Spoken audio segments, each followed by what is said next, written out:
Welcome back, my beautiful humans, to another episode of If I Die Tomorrow. Yep, you know my name. I'm Nicole. I'm here for another conversation, another week. I've told you before, I love this time. I like learning new things and expressing new ideas and, showing things from a different angle. And besides that, I started a few episode thing on the love languages.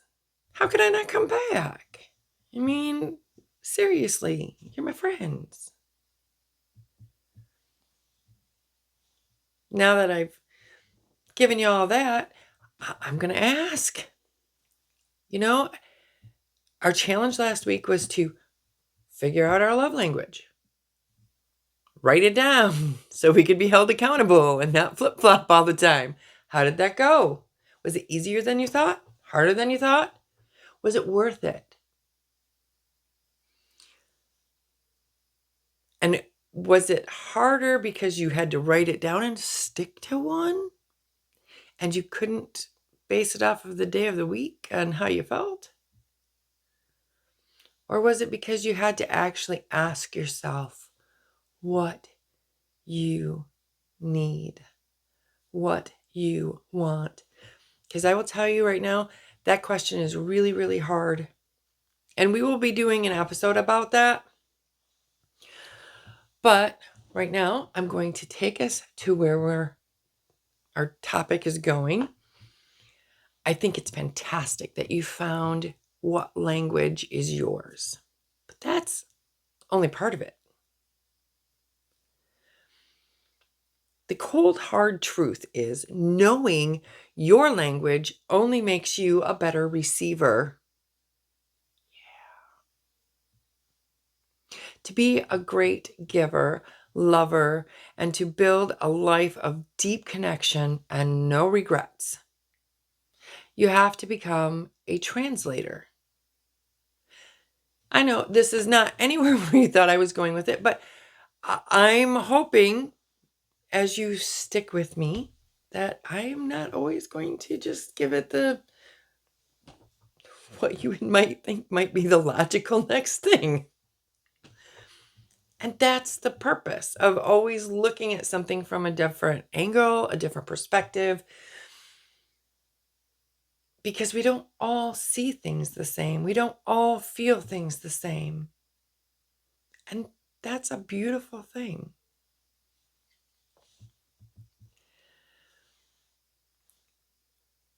The biggest challenge in love is that it often requires you to do things that, well, are uncomfortable.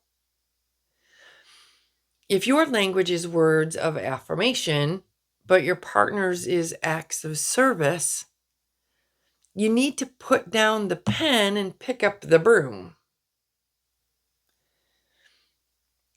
And that's a form of true selfless love. And again, nothing grows from comfort. And putting yourself out there in ways that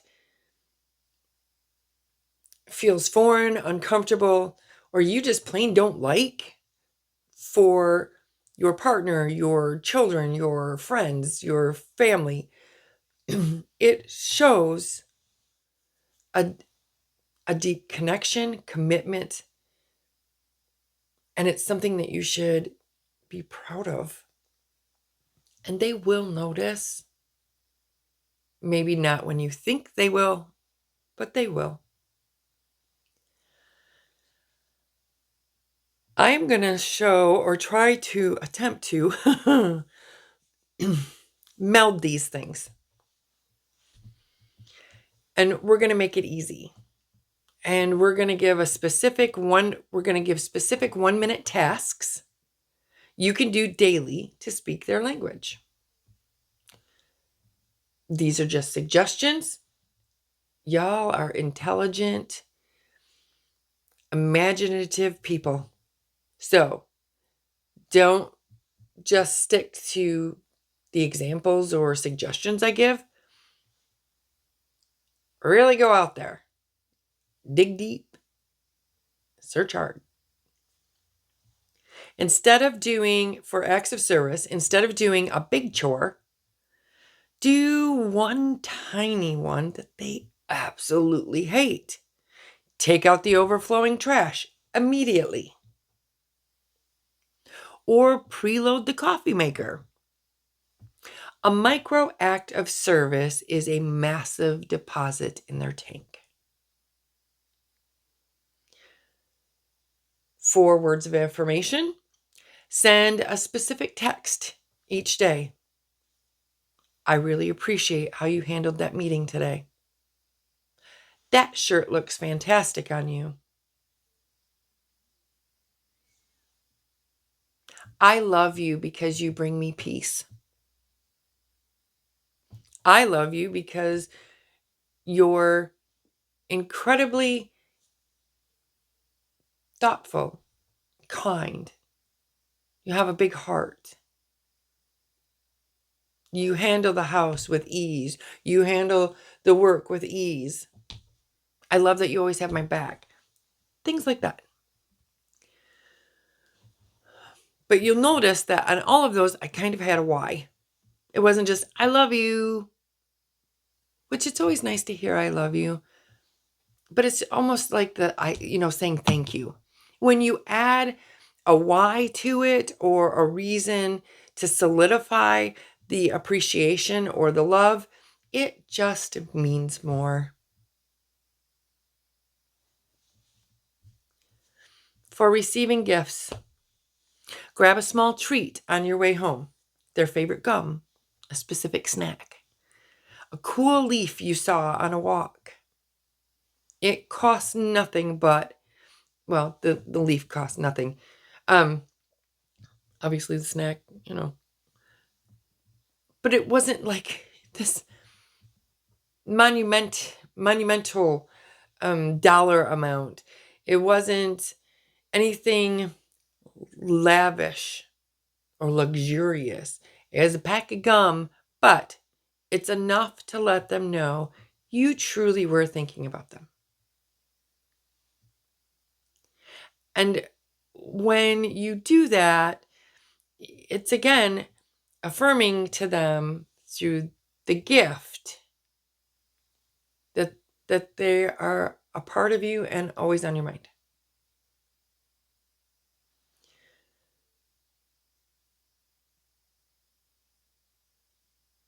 For quality time,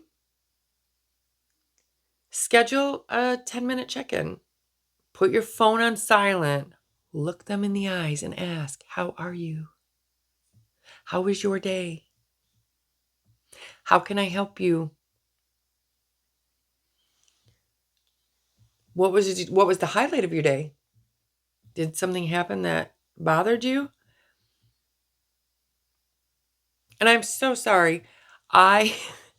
Where I do this, I have like a big window that I can look out. And right now, I am staring at all of these beautiful does walking through the woods. See, and I will tell you,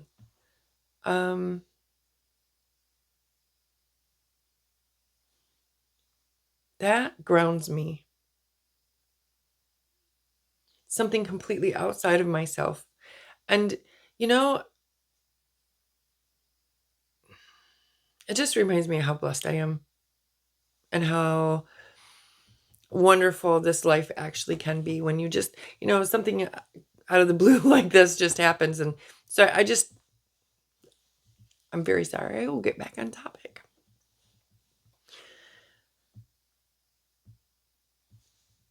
I was talking about for quality time. And I'm telling you to check in, turn your phone off, and be present. And I just did that. Sorry. But yes, just be present. Make sure that they know that they are the most important thing. And all that there is on your mind is them, how they feel, what their day was like, or whatever the topic is.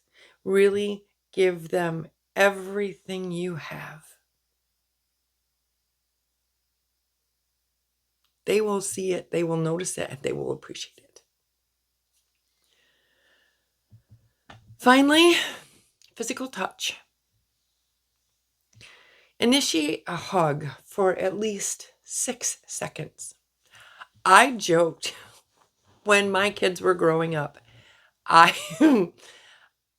joked that I would hug them until they stopped resisting because they knew they wanted it anyway. So it always lasted over 6 seconds.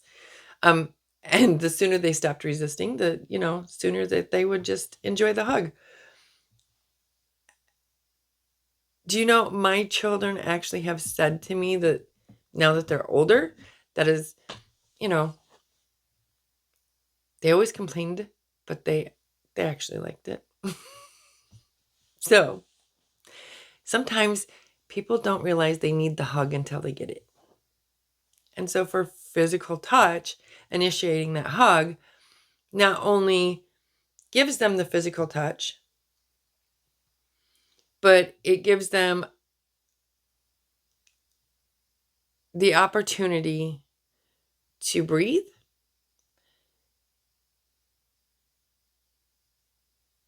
to let the weight down for just a minute of whatever it is that's going on. It also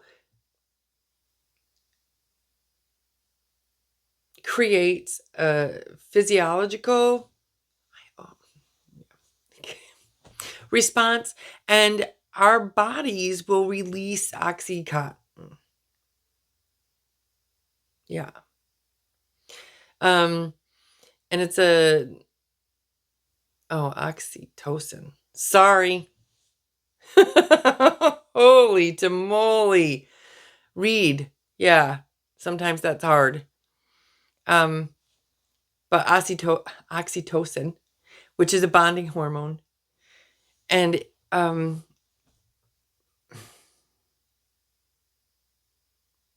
but it does it. Just that small touch, or touching their arm. And it's just such a little thing to do. You might not even realize that you needed it too. It may not be your primary love language, but you may have needed it too. And it's just a good, quick thing that you can do for the person in your life that likes physical touch. That's their language. Now that I've given you some ideas on different ways that you can show and tasks that you can do for the people in your life, you it will help make life easier.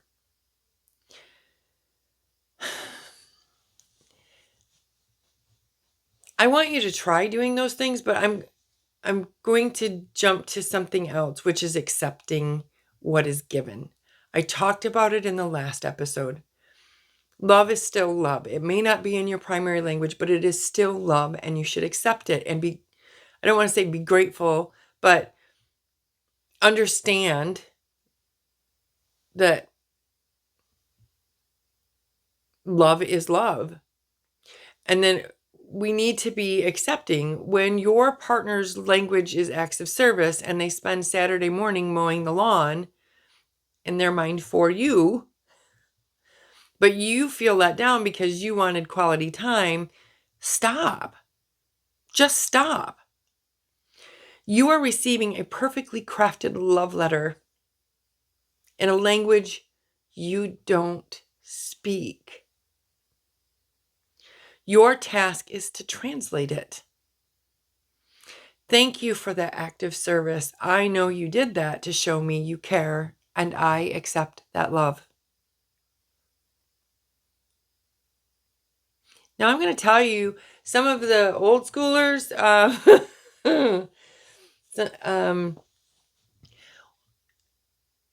We're not always going to say all of that. And that's almost a flaw. Nah. Default mode. No, but for you just understand. If you're at a certain age, you just understand. And it's so much easier sometimes not to go through that whole spiel, but at some point they won't have to anymore, because you will take it for what it is, because you've learned acceptance for the language that they speak. So accept the effort, even if the method is wrong for you.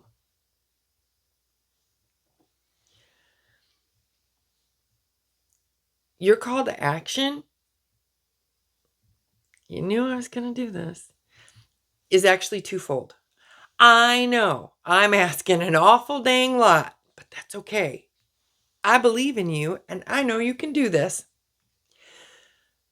Okay, here's the first part. Observe one person in your life and confidently guess their love language. And after you've observed them and you've got your guess in your head, ask them. Don't be surprised if they might not know it, but maybe that is a learning moment. Then, once you have confidently identified it, practice it. Practice their language once a day for the next 7 days.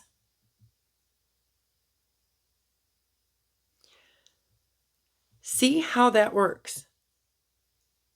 See if that becomes a habit for you. And I really want to know how this works out. Please tell me how this works out for you. I don't want you to wait for a major holiday. I don't want you to wait until tomorrow. Start translating love into actions today.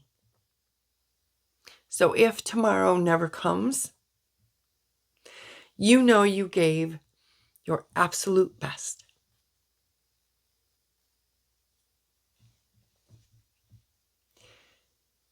I'm going to be checking back in with you next week, asking how this went.